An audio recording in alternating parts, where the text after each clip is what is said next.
Cyclone C11 talking alarm dual ignition setup. Arm.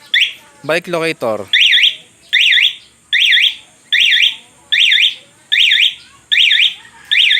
First attempt.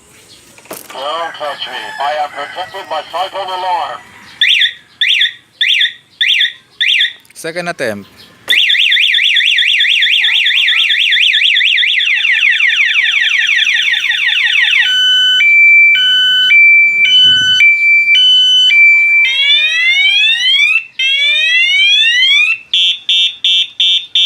Anti-theft. Pag sinusiyan o sinira yung ignition, mag-a-alarm yung motor, hindi mapaandar.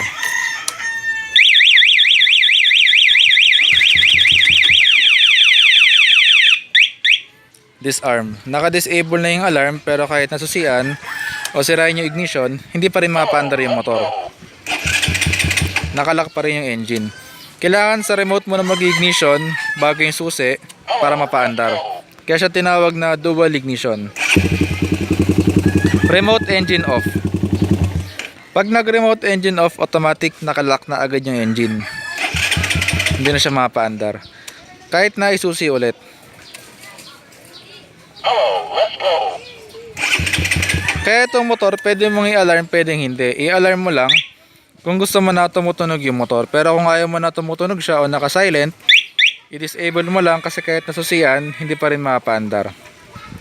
Anti-agaw. Hello, let's go. In case na agawin yung motor, pwede mo siyang patayin sa remote.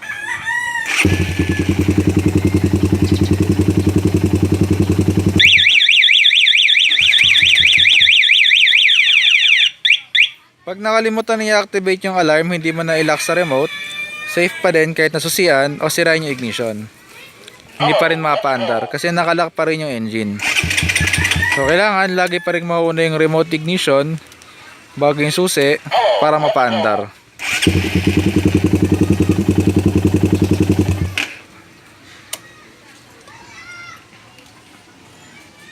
You may turn on the cyclone